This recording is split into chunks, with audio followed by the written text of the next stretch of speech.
저희가 가을 개편을 앞두고 좀 분위기를 바꿔봤습니다. 더 많은 분들을 모시기 위해서 무대를 조금 더 이렇게 넓혀봤는데요. 오늘 시청자 데이를 맞아서 100명의 시청자 여러분께서 이 자리를 또 가득 채워주고 계십니다. 여러분 오셔서 진심으로 환영합니다. 감사합니다. 네.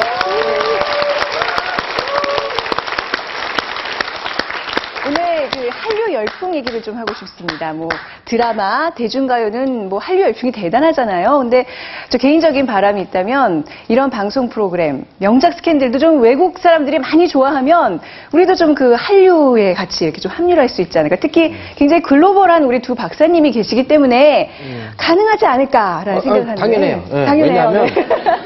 내가 독일에서 13년을 살았어요. 근데 독일 텔레비 정말 재미없어요. 그러니까 이런 어려운 얘기를 걔네들은 너무 어렵게 해요. 근데 우리는 이런 어려운 얘기를 쉽게 얘기하고 또 우리는 동서양이 만나는 접점에 서 있어요. 그러니까 세계화가 된다는 거는 글로벌리제이션만 갖고는 안 돼요. 로컬리제이션이 동시에 들어가야 되거든요. 그 접점에 있는 얘기들을 우리가 매주 이렇게 풍요롭게 하고 있단 말이죠.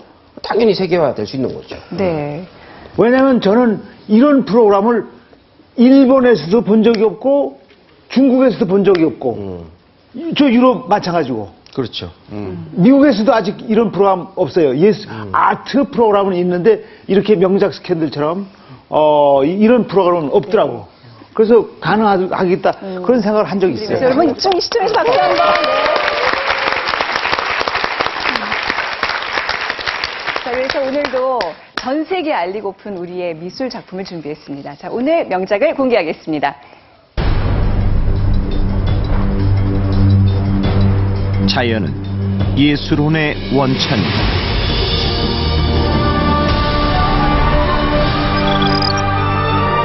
그 자연을 화폭에 담은 인왕제색도 산을 휘어감으며 피어오르는 안개, 먹빛의 바울, 폭포수까지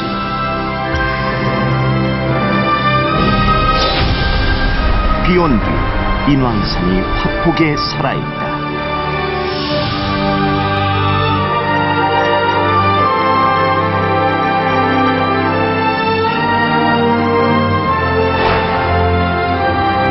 겸재나이 76에 그려진 인왕제색도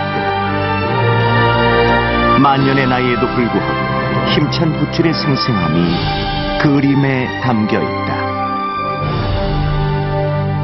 겸재가 76세 됐을 때 이제 그린 그림이니까 겸재의 진경산수화법이 최고조에 달했을 때죠. 그래서 이미 겸재의 그 화법이 추상화 단계로 접어들어가지고 번질만 추출해서 이제 그리는 그런 단계에 접어들 텐데. 얼마나 많은 비가 내렸을까. 채 흐르지 못한 빗물은 폭포수가 되어 흐르고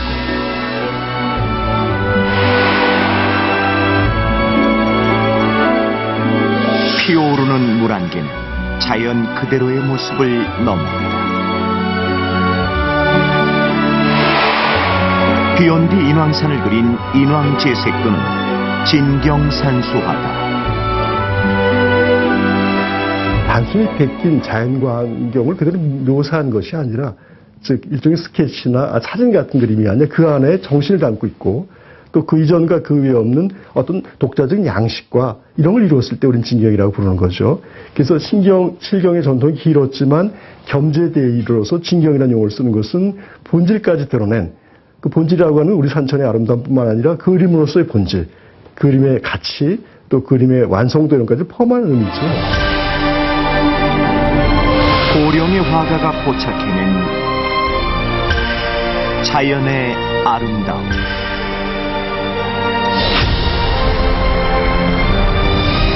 그 변하지 않는 웅장한 기계가 그림 속에서 우리를 압도하고 있다.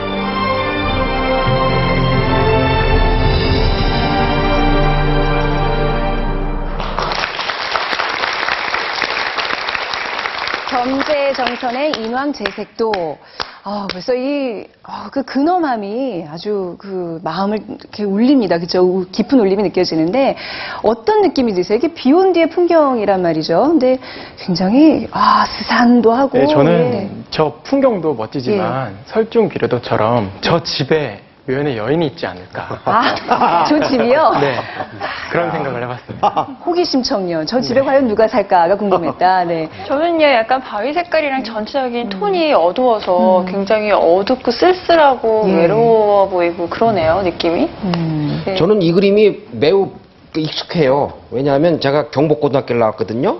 그래서 학교 다닐 때 교련 시간에 네. 총검술을 하다 보면 내 총검술 끝에 저산이 항상 있었어요. 네. 그래서 이 그림을 보는 순간, 그러니까 내 그 고등학교 시절에 뭐라고 그럴까요? 그게 고등학생들이 총검술 한다는 게 사실 상식적으로 지금 말이 안 되는 얘기 아니에요? 네. 근데 그런 엄청난 그 분단의 아픔까지 겪었던 우리 청춘까지 영향을 미쳐 그런 것까지 느낌이 오면서 예. 뭐 좀 쓸쓸해지고 만감이 그냥 교차하는 그런 작품이군요. 선생님께서 아주 유심히 작품을 뚫어져라 쳐다보고 계시는데. 이건 진경 산수예요. 즉, 인상파적인 그림이야. 그러니까 인상만 그린 거지. 이렇게 경복고등학교 끝자락에서 네. 이렇게 인왕산 보면서 네. 그대로 그린 게 아니고 진경산수라는 거죠. 네. 그렇게 이해하시면 돼요. 네. 그래서 진경산수의 최고봉. 그러니까 인상을 보고 그린 거죠. 이 작품이 국보란 말이죠. 예. 왜 국보에 어떤 가치가 있는 건가요, 선생님? 사실 그림이 국보가 된 경우는 네. 그다지 많지 않습니다. 단원 김홍도의 군선도라든지 추사 김정희의 세안도, 아마 겸재정선의 이 인왕제색도, 금강전도 뭐 이런 정도가 있는 것 같은데요. 겸재정선의 예술적인 성취가 가장 농축되어 있을 뿐더러 조선시대 그림으로서는 보기 힘들게 굉장히 큽니다. 저것이 한 1m 40 정도, 가로 폭정이 폭이 그런 정도 되는데 네. 바로 그렇기 때문에 가히 나라의 보물로 삼을 만하다 해서 1984년에 우리나라 국보로 지정하게 된 것이죠. 네. 근데 인왕제색도의 인왕은 인왕산인 건 알겠는데 제색은 무슨 뜻인지. 비가 갠 모습이란 뜻이에요. 그래서 인왕제색도라고 하면 비가 그친, 비가 갠 인왕산의 모습을 그린 그림이다, 이런 뜻이 되겠는데요. 실제로 아까 화면에도 나왔지만 이 전체적인 화면에 짙은 물기가 머금어 있습니다. 바위를 보면 비가 한참 내린 바위를 보면 색깔이 진해지죠. 그렇죠. 그거를 이 짙은 먹으로 극대화시켜서 표현을 한 거고, 또 바위 밑에 중간에 보면 물안개가, 비가 그치고 물안개가 막 피어오르고 있습니다. 그리고 앞쪽에 집 근처에 있는 소나무를 보면 아주 느낌으로 전해오는데 물기가 아주 촉촉합니다. 그래서 네. 이 비가 그친 인왕산의 모습을 아주 드라마틱하게 표현한 그런 작품이라고 볼 수가 있죠. 그러니까 인왕산, 북한산이 비 온 다음에요. 기가 막혀요. 그러니까 저희 집이 이제 분당이라 이렇게 출근할 때 고속도로 타고 쫙 올라온단 말이에요. 그러면 오늘도 뭐 북한산이 바로 눈앞에 확 다가오는 것 같고, 북한산 꺾어서 싹 돌아서면 인왕산이 확 와닿고 말이에요. 요즘에 더 좋아진 건요, 저 산 밑으로 다 갈 수가 있어요. 네. 그러니까 우리가 잘 모르는데 거기 산책로가 너무너무 이뻐요. 그래서 옛날에는 우리 간첩 때문에 그거 다 못 들어가게 했거든요. 그랬죠. 근데 네. 누구지? 김신조 김신조. 사건이. 네. 근데 지금은 그 뒤로 해서 다 산책할 수 있고, 또 청와대 뒤까지 다 갈 수 있고, 그래서 이 청와대 뒷산에 이게 보면 촛대바위라고 있어요. 촛대바위라고 이렇게. 그거 알아요?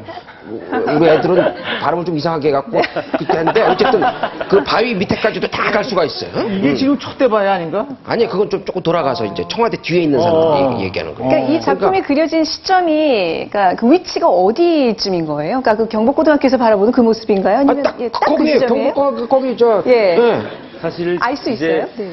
인왕산 주변이 조선시대하고 18세기하고 네. 지금하고 많이 달라졌기 때문에 네. 정확한 위치를 가늠하기는 어렵지만 네네. 대략 저 바위가 보이는 각도를 추정해 보면 경복고등학교 근처는 맞습니다. 그래서 내가 보다니까.